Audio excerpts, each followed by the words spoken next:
Baiklah, saya atas nama Floriana Juliana Debi, saya dari Akademi Kebidanan Singkawang. Di sini posisi saya sebagai debater 1 dan pembicara 1. Saya Sri Naimatul Janah dari Akademi Kebidanan Singkawang selaku debater 2, pembicara 2 pada mosi ketiga. Dan di sini kami selaku tim dari Closing Government. Oke, kemudian kita lihat dari apa itu karir dan apa itu karakteristik.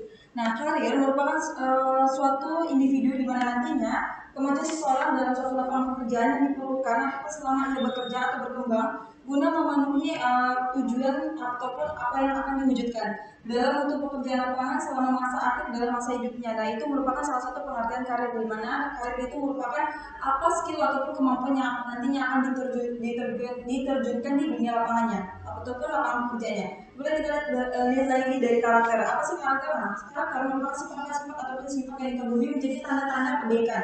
Nah, kemudian kita lihat lagi, karakter ini merupakan kebijakan ataupun kematangan moral seseorang. Secara etimologi, istilah karakter ini dapat kita artikan sebagai tabiat, sifat kejiwaan dan budi pekertinya sehingga menjadi suatu kepribadian yang hakiki. Kemudian dari pemaparan dari pemerintah, tim pemerintah, yaitu tentang bagaimana karir dan karakter ini menjadi suatu kesatuan yang nantinya akan berada di ruang lingkup pekerjaan.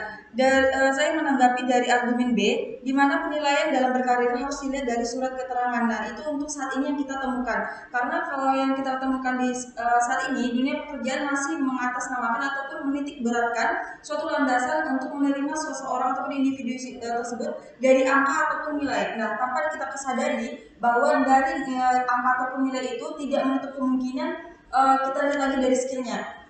Sekarang masih banyak sekali kalau dari kita lihat dari dunia lapangan pekerjaan, angka ataupun nilai itu menjadi tolak ukur landasan tanpa memperhatikan skill yang memang individu tersebut punya. Kemudian kita lihat lagi, kenapa hal tersebut menjadikan tolak ukur dalam menerima lapangan pekerjaan, karena bagi beberapa instansi ataupun pihak-pihak tertentu menyatakan bahwa tinggi ataupun rendahnya angka itu merupakan salah satu skill yang memang sudah diterapkan ataupun yang ada dalam diri individu tersebut. Tanpa kita sadari, akses tersebut merupakan salah satu kelemahan kita dalam mengembangkan ataupun mengapresiasikan apa yang kita miliki dalam memenuhi suatu karir yang memang kita ingin wujudkan atau ingin kita capai. Kemudian saya sedikit membantah dari tim oposisi. Saya sebagai debater 1 dan pembicara 1 ingin membantah, yaitu kuliah tidak hanya saja melanjutkan karir yang ditempuh, tapi kita sadari bahwa meskipun kuliah ini tanda kutip baik itu anjuran dari orang tuanya, tekanan dari orang tuanya, ataupun merupakan salah satu penilaian tersendiri dari ruang lingkupnya, tapi kita sadari bahwa kuliah itu merupakan salah satu ajang kita melanjutkan karir. Salah satu contohnya di dunia kedokteran ataupun dunia kebidanan. Meskipun nanti di dunia lapangan pekerjaan itu tidak 100% apa yang kita kuliahkan, apa yang kita terima di masa pendidikan kita akan kita terjunkan ataupun akan kita terapkan di dunia pekerjaan kita, meskipun nantinya misalnya ada individu yang melihat di dunia kedokteran, farmasi, keperawatan ataupun kebidanan, dan nantinya akan terjun ke lapangan dan bekerja di bagian perbankan ataupun lain sebagainya. Tidak menutup kemungkinan, akan tetapi hal tersebut kita lihat lagi bahwa kuliah ini merupakan salah satu ajang untuk menunaikan ataupun mengembangkan kembali karir yang memang pengen diwujudkan dan ingin diterapkan di dunia lapangan pekerjaannya. Kemudian dari tim oposisi menyatakan bahwa belajar itu memang tidak semestinya harus di kampus saja ataupun di dunia perkuliahan, tapi tidak semata-mata juga informasi yang kita dapatkan dari luar itu tidak semata-mata kita harus mempercayai 100%, akan tetapi perlu adanya koreksi ataupun penata laksanaan yang lebih rinci lagi, karena informasi dari luar bukan berarti kita cap sebagai informasi yang tidak valid ataupun tidak benar adanya. Tapi kalau misalnya di dunia perkuliahan ataupun materi-materi yang mungkin teori, baik dari teori ataupun dari bagaimana cara kita mengaplikasikannya di dunia lapangan pekerjaan, itu otomatis teori yang sudah dipelajari, teori yang sudah disampaikan, dan teori yang sudah diterapkan maupun yang dipraktikkan merupakan teori yang memang sudah dari dulunya sudah ada, maka saat ini diterapkan lagi. Kemudian dilihat lagi bahwa untuk menjadi spesialis itu bukan berarti menggantikan yang sudah ada, bukan menghilangkan yang sudah ada, teori yang sudah ada, tapi mengembangkan teori ataupun pengetahuan serta wawasan yang sudah ada untuk menjadi kemajuan di suatu tempat ataupun sebagai individu dalam berkarir ataupun menempuh bagaimana cara memperbarui kemajuan yang sudah ada. Baik, saya selaku debater 2 atau pembicara 2 akan melanjutkan menanggapi mengenai mosi dan juga menanggapi mengenai apa yang disampaikan oleh tim oposisi pembuka tadi. Mosi kita adalah di mana Dewan Juri menyesali adanya glorifikasi karir spesialis. Nah, sebelumnya di sini saya akan menanggapi mengenai pendapat yang disampaikan oleh tim oposisi pembuka tadi. Salah satunya diantaranya tim oposisi pembuka tadi mengatakan bahwa proses pentingnya spesialisasi adalah ketika kita mendapatkan suatu informasi, contohnya mendapatkan suatu informasi di media sosial atau mendapatkan suatu permasalahan, maka kita memerlukan kemampuan spesialis untuk dapat menganalisis hal tersebut secara rinci. Namun di sini tim oposisi tidak berpikir bahwa dalam menganalisis suatu masalah atau suatu berita yang kita peroleh dari luar, itu memerlukan analisis yang lebih luas lagi, tidak hanya dalam satu bidang. Apabila kita analisis hanya pada satu bidang spesialis, maka kita akan tertutup, mindset kita akan tertutup bagaimana aspek masalah tersebut apabila dilihat dari aspek-aspek atau bidang-bidang yang lain. Itulah mengapa di sini pentingnya adanya generalisasi. Jadi dengan generalisasi dalam menanggapi suatu masalah, suatu berita yang kita peroleh, kita bisa menganalisis hal tersebut dari berbagai bidang dengan skill dan kemampuan yang kita miliki, sehingga dalam menanggapi hal tersebut akan lebih maksimal dan lebih kompleks lagi, dan untuk memutuskan serta mengatasi masalah yang kita peroleh tersebut menjadi lebih maksimal kembali.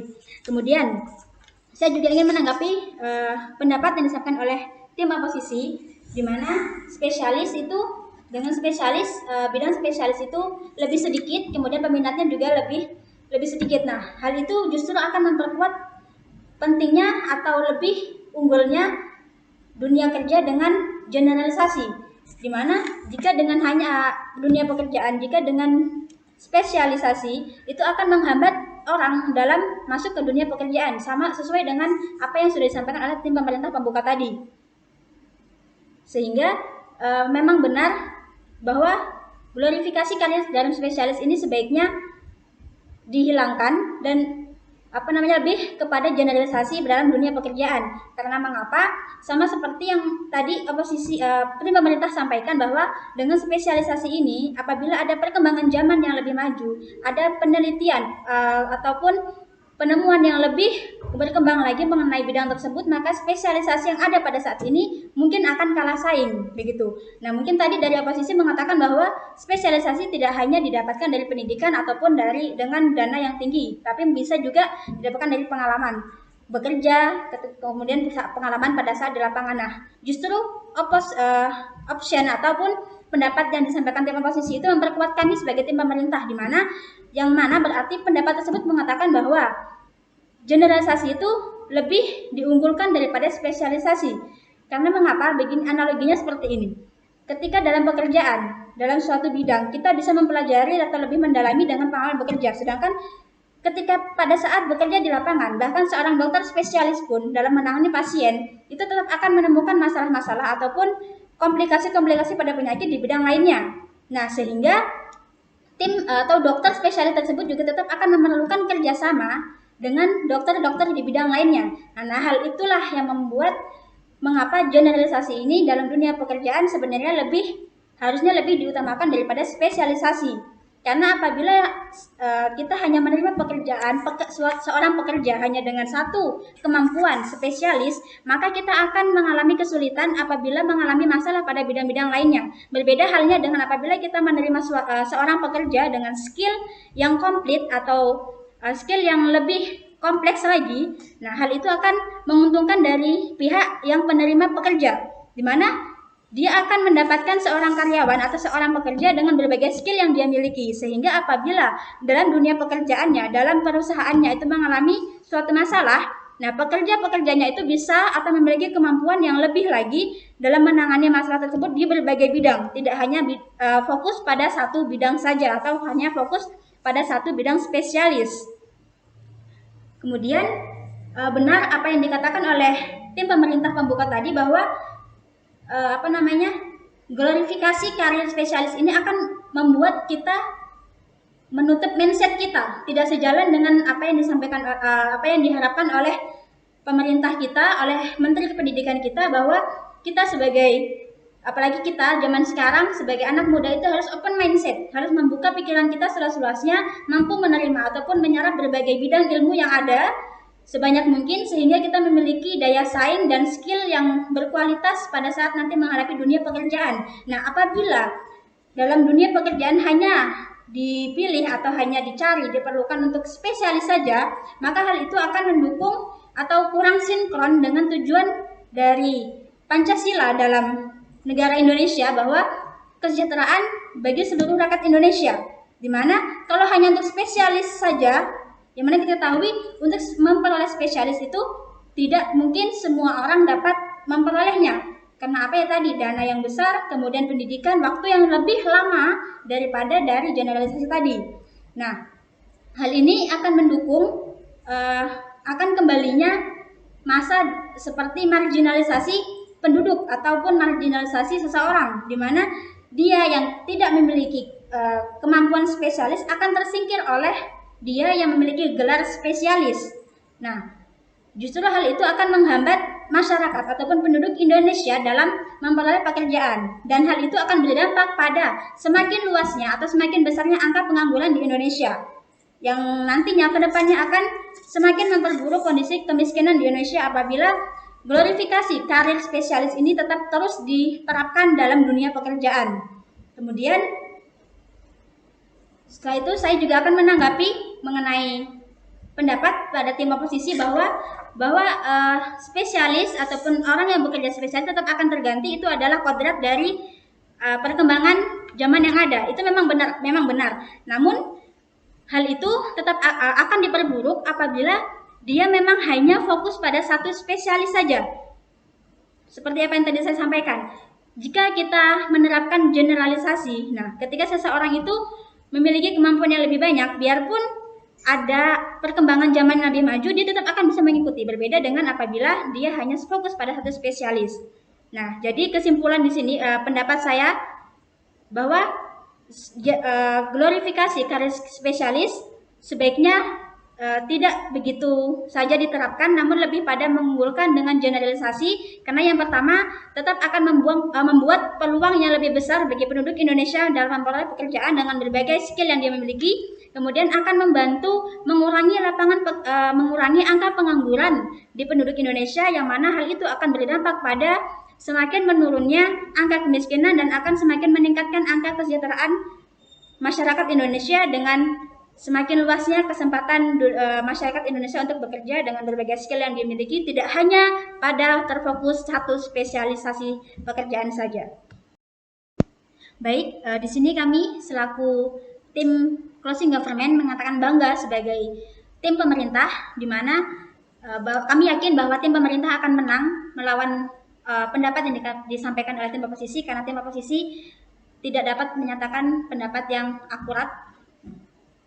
Baiklah, sekian pemaparan dan pidato yang dapat kami sampaikan. Kami selaku mahasiswa Akademi Kebidanan Singkawang, di mana saya selaku debater 1 dan pembicara 1, dan saya selaku debater 2, pembicara 2, menutup akhir dari pidato yang dapat kami paparkan. Kurang lebihnya kami mohon maaf. Kepada Dewan Juri kami ucapkan terima kasih.